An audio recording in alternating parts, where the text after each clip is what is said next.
தமிழக சட்டமன்றத்தில் 2025 2026 நிதியாண்டிற்கான தமிழ்நாடு பட்ஜெட் இன்று தாக்கல் செய்யப்படுகிறது. அதாவது தமிழ்நாடு அரசின் பட்ஜெட்டை தமிழக நிதியமைச்சர் தங்கம் தென்னரசு இன்று தாக்கல் செய்தார். இந்த பட்ஜெட்டில் பல்வேறு முக்கிய அறிவிப்புகள் வெளியானது என்பதும் குறிப்பிடத்தக்கது. அந்த வகையில் தமிழக சட்டப்பேரவையின் இந்த ஆண்டுக்கான முதல் கூட்டம் கடந்த ஜனவரி 6 ஆளுநர் ஆர்.என். ரவி உரையுடன் தொடங்கி நடைபெற்றது. இந்த நிலையில்தான் சட்டப்பேரவையின் அடுத்த கூட்டத்தொடர் இன்று தொடங்குகிறது. இன்று காலை 9:30 மணிக்கு சட்டப்பேரவையில் 2025 2026 நிதியாண்டிற்கான பட்ஜெட்டை நிதியமைச்சர் தங்கம் தென்னரசு தாக்கல் செய்தார். அதேபோல் தமிழக சட்டமன்றத்திற்கு அடுத்த ஆண்டு தேர்தலும் நடைபெறவுள்ளது. அதற்கு முன்னதாக தாக்கல் செய்யப்படும் முழு பட்ஜெட் இது. எனவே தேர்தல் பட்ஜெட்டாக மக்களை கவரும் பட்ஜெட்டாக இது இருக்கும் என எதிர்பார்க்கப்படுகிறது. தமிழ்நாடு அரசின் இந்த பட்ஜெட்டில் மக்களை கவரும் வகையில் பல்வேறு திட்டங்கள் இடம்பெற வாய்ப்புள்ளது. அதிலும் முக்கியமாக பெண்களின் முன்னேற்றத்திற்காக பல்வேறு நலத்திட்டங்களை முதலமைச்சர் ஸ்டாலின் தலைமையிலான அரசு நிறைவேற்றி வருகிறது. அந்த வகையில் ஏற்கனவே உள்ள திட்டங்களில் முக்கியமான திட்டமான மகளிர் உரிமைத் தொகை இந்த பட்ஜெட் மூலம் அதிகரிக்கப்படுமா? உரிமைத் தொகை பெறுவோரின் எண்ணிக்கை உயர்த்தப்படுமா? இலவசமாக பெண்கள் பயணிக்கும் பஸ்களின் எண்ணிக்கை அதிகரிக்கப்படுமா? போன்ற எதிர்பார்ப்புகளை பெண்கள் மத்தியில் பட்ஜெட் எழுப்பியுள்ளது. மேலும் கடந்த 2021 சட்டப்பேரவை தேர்தலின் போது திமுக வெளியிட்ட தேர்தல் அறிக்கையில் கூறப்பட்ட பல்வேறு அம்சங்கள் நிறைவேற்றப்பட்டு விட்டதாக திமுக அரசு கூறி வருகிறது.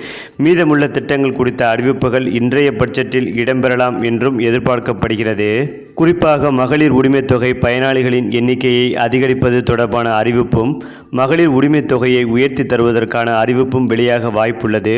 முதியோர் உதவித்தொகை, கைம்பெண்களுக்கான உதவித்தொகை உள்ளிட்ட சமூக நலத்திட்டங்களுக்கான உதவித்தொகை அதிகரிக்கப்படும் என்று எதிர்பார்க்கப்படுகிறது. மேலும் தற்போது 1.25 கோடி மகளிருக்கு மாதம் 1000 ரூபாய் உரிமைத் தொகை வழங்கப்பட்டு வருகிறது. இதில் விடுபட்ட அனைத்து மகளிருக்கும் உரிமைத் தொகை வழங்கப்படும் என தமிழக துணை முதல்வர் உதயநிதி ஸ்டாலின் உறுதியளித்துள்ளார். அதற்கான அறிவிப்பு இன்றைய பட்ஜெட்டில் வெளியாக வாய்ப்புள்ளது என தெரிய வருகிறது.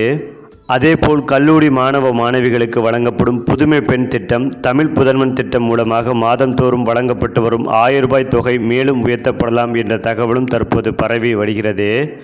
அதாவது மகளிர் உரிமைத் தொகை திட்டம் கடந்த 2023 செப்டம்பர் மாதம் 15 குடும்ப தலைவிகளுக்கு மாதந்தோறும் 1000 ரூபாய் வங்கிக் கணக்கில் வரவு வைக்கப்பட்டு வருகிறது. இந்த திட்டத்தால் மாதந்தோறும் 1,16 லட்சம் பேரின் வங்கிக் கணக்கில் மாதந்தோறும் 15 1000 ரூபாய் வரவு வைக்கப்படுகிறது. இந்த திட்டம் பெண்கள் மத்தியில் நல்ல வரவேற்பை பெற்றுள்ளது. குறிப்பாக தமிழ்நாட்டை பின்பற்றி இந்தியாவில் கர்நாடகா, புதுச்சேரி, தெலுங்கானா, மகாராஷ்டிரா, டெல்லி உள்ளிட்ட மாநிலங்களில் இந்த திட்டம் மாநில அரசுகளால் வெவ்வேறு பெயர்களில் செயல்படுத்தப்பட்டு வருகிறது. தமிழ்நாட்டில் மாதம் 1000 ரூபாய் மட்டும் வழங்கப்படும் நிலையில் பிற மாநிலங்களில் 1500, 2000, 2500 என்ற அளவில் உரிமைத் தொகை வழங்கப்பட்டு வருகிறது. எனவே தமிழகத்தில் மகளிர் உரிமைத் தொகையின் தவணை உயர்த்தி வழங்க வேண்டும், இந்த திட்டத்தை விரிவுபடுத்த வேண்டும் என்ற கோரிக்கை முன்வைக்கப்பட்டு வருகிறது. இந்த நிலையில் தான் சட்டமன்ற தேர்தலுக்கு இன்னும் 10 மாதங்களே உள்ள நிலையில் திமுக அரசு தாக்கல் செய்யப்படும் கடைசி முழு பட்ஜெட் இது என்பதால் மகளிர் உரிமைத் தொகையை உயர்த்தி வழங்க வாய்ப்புள்ளதாக கூறப்படுகிறது. மேலும் பல்வேறு கட்டுப்பாடுகள் நீக்கப்பட வாய்ப்புள்ளது. குறிப்பாக மகளிர் உரிமைத் தொகை விரிவாக்கம் தொடர்பான அறிவிப்பு வரும் என்று எதிர்பார்க்கப்படுகிறது. இந்த தகவல் ஒட்டுமொத்த தமிழக மக்களையும் கொண்டாட வைத்து வருகிறது.